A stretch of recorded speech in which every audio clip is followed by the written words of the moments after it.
Hey Nontechies, we are back with another tech tutorial for System.io. If you have been in your system or been in any of the communities, you have heard about or seen their new pipeline feature. This is a CRM for sales pipelines. And I just want to show you what it looks like when you're setting up and give you the setup that I came up with for selling digital products automatically, just to try to help you guys out to kind of conceptualize how you can implement this in your business because it is going to be really helpful. So, when you are first setting up your pipeline, you will see that System.io has already kind of created a pipeline for you based off of just some industry standards. So you can literally just like Google sales pipelines, CRM pipelines, and you'll see that industry wide, this is a standard of it all kind of like falls in this standard of like leads. You made contact, now you're sending a proposal. So this is really kind of coming from an agency standpoint, in my opinion, right? You are in a business and you have someone who works in the sales department, and their goal is to create leads and then send targeted information to those leads. And once they make a contact with you, they're interested, you want to qualify them, and then you can send them a demo of the product that you have or the service that you have. They are, continue to be interested. Then you send them a proposal. You guys negotiate back and forth, and you either will close the deal or you have lost the deal, right? So this again, it's just basic, it's generic, it's already done for you. You can leave it as is if it fits everything that you're doing. But if not, which for me it did not, and if I'm completely honest, I was a little confused about how I could incorporate this into my business based off of how I plan to run an automated business with my digital products.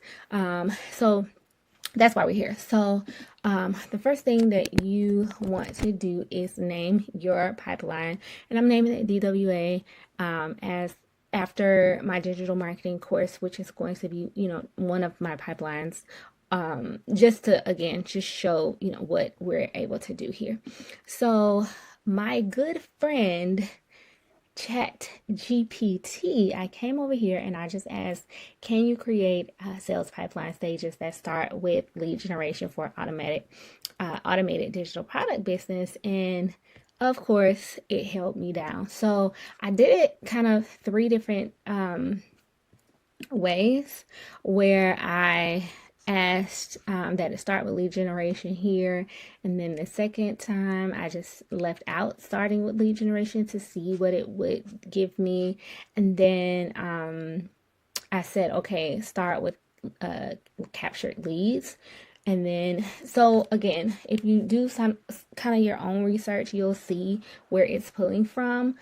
Some of the first steps don't really make sense though, because we don't have people lead generation is different than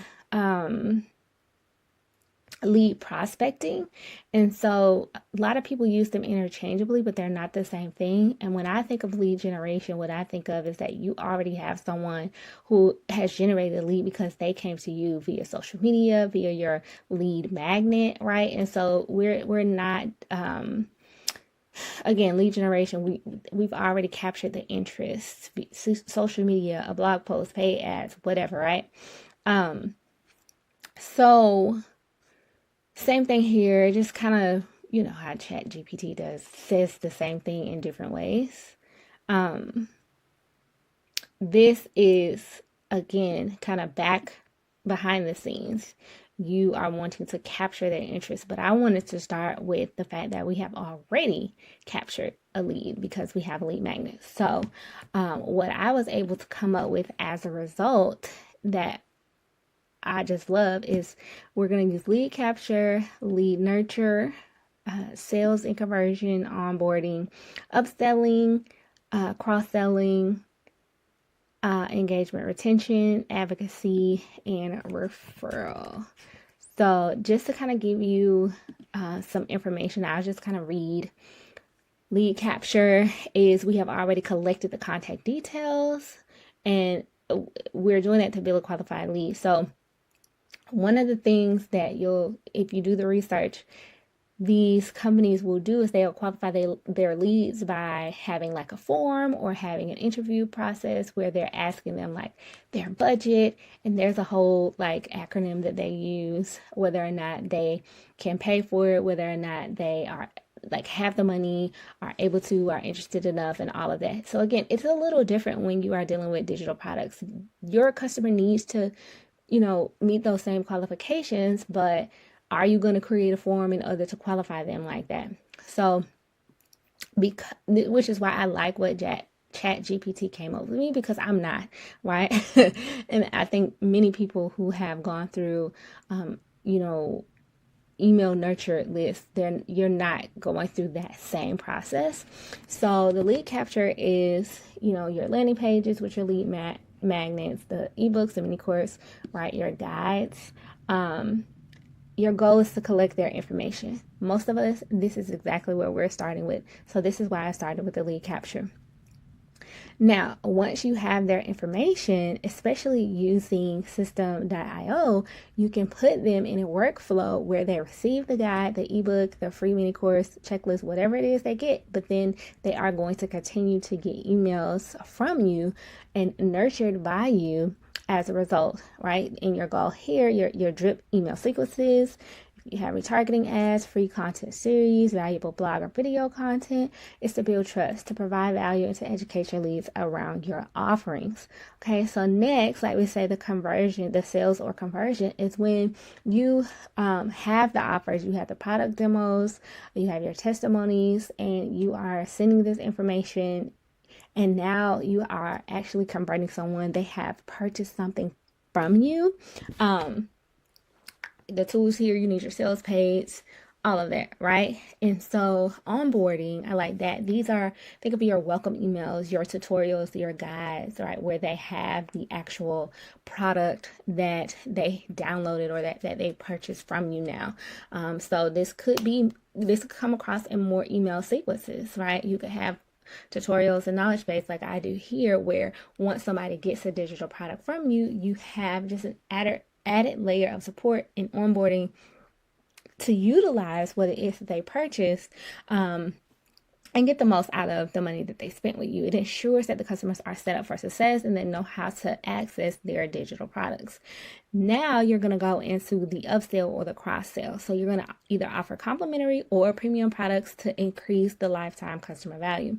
So you're going to be sending targeted upsell or cross sell emails, limited time discounts on related products, so what they have already purchased, as well as loyalty or referral program invitations. And then after that, we're going to work on our engagement and our retention. So let me just go down here because I like what they said for engagement and retention down here. So you want to, again, send periodic tips, feature updates, advanced use case guides, gather feedback through surveys. You want to encourage active product use and maintain engagement. I love that. So, your customers aren't feeling like you got their money and then they're just like, oh, bye. Like you're still providing them value. And then last, we're going to look at advocacy and referrals, where we can launch a referral program, we can collect testimonials, we can encourage social sharing, and we're going to turn our satisfied customers into advocates who refer others. So now that we have these, we are going to go ahead and set these up in our pipeline. And it's really easy. You're literally just going to copy and paste or type in that space. And so I'll give you a little bit of both.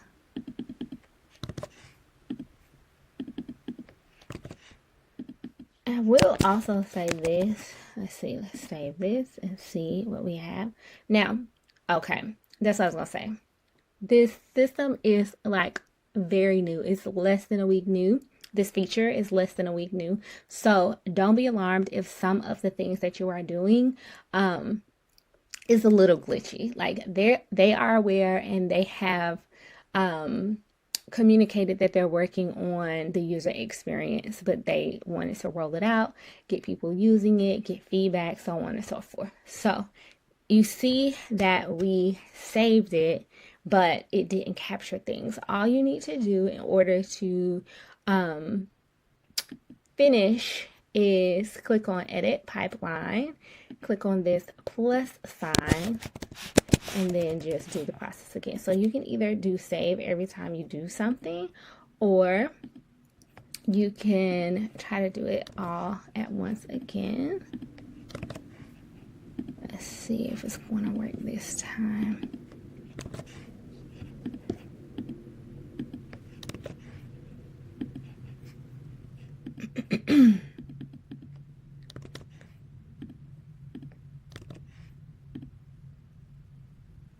Okay, so for whatever reason, it's still only saving one at a time. So that's just what we'll do. Yours may work where you can just enter them all at the same time, and it'll be fine. But to save you guys some time, I have actually already done this on my main account. I was just doing this on a secondary account that I have to show you how to set it up from the beginning. So what we'll do is I'll press pause, I'll log out of this secondary account, I'll log into my main account, and then we'll pick up from there. All right, we are back, and as you see, all of my pipeline stages have already been created. If I click on Edit Pipeline here, you'll see all of them. If you need to move anything, you just kind of hover over, make sure it's selected. You'll notice it's selected because it's outlined in blue. Hover over these little dots, and then you can move them up or down to different spaces if you need to, but we're going to leave that alone. And so now we're going to talk about adding contacts. So I will say, as I mentioned earlier, about researching CRM sales pipelines, I do think it's worth the research, because what you learn is that in addition to sales funnels, sales pipelines can help you make more sales. Like, that's the point, right? It helps you identify where people are getting stuck, what is working really well, and how to increase doing what you're doing, or to work on things that might be bottlenecking the pipeline. It works in conjunction with the funnel that you have created. And so now I'm getting ready to show you some ways that System.io just seamlessly connects those two pieces together. So we will just manually add an existing contact. And right now I'll just type in the one that I have created. And so this is one way to add someone, right? And this one is not, let me see, in the onboard section. It should be as a lead capture, right? Because this just means, again, we have captured their information through one of our lead magnets, through our freebie, one of the things that we've given away. So that's just like a manual way to add someone. When you click on them, you get to see their contact information. You can write notes about them, say someone replied back to you. If you click more, it will open up the actual contact and you'll see more information about them. We're not going to do that because it's not necessary. But what I really, really love about this feature is that when you come to rules, you can create a rule, tag added, tag removed, funnel, step, form, subscribe. So the first rule is like, if they subscribe to one of your funnel steps, say like a squeeze page, they got your freebie, and we'll say, this is my freebie, then now we can click on the action, and all the way down here is add to a pipeline stage. So as soon as someone signs up for this freebie, they will automatically be added into this pipeline stage. Now, we're not going to save this because we're going to look at some other things that we can do here.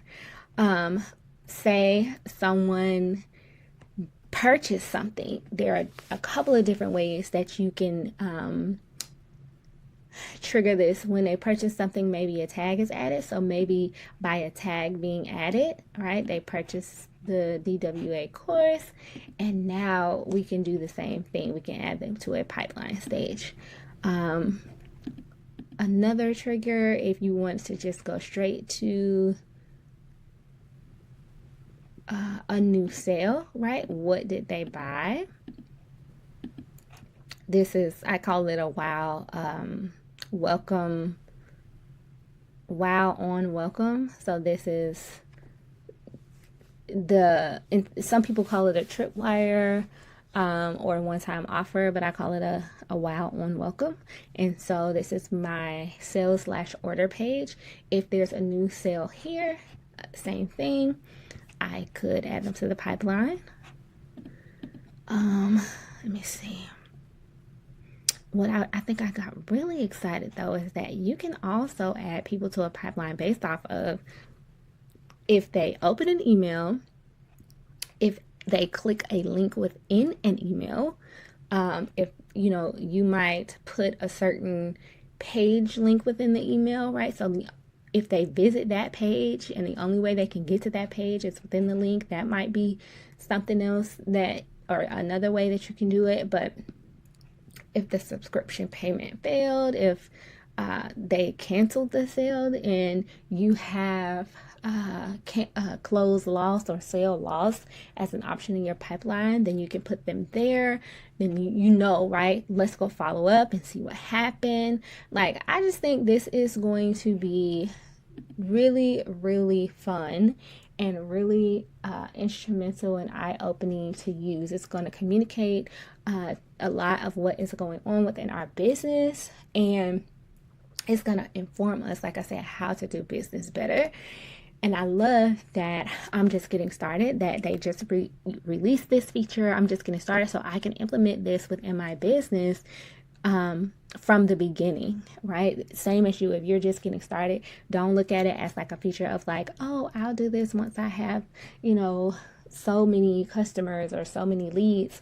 Like, start thinking about how you can implement it into your business now so you can just continue to make sales and work on your sales system. So yeah, let me know if you guys have any questions, comments, concerns, suggestions about this feature, about this tutorial, about my channel. But I just wanted to get on really, really, really quickly and show you this new feature and kind of get your wheels turning on how you could utilize this for your business. So I hope this was helpful, and I'll see you guys in the next video.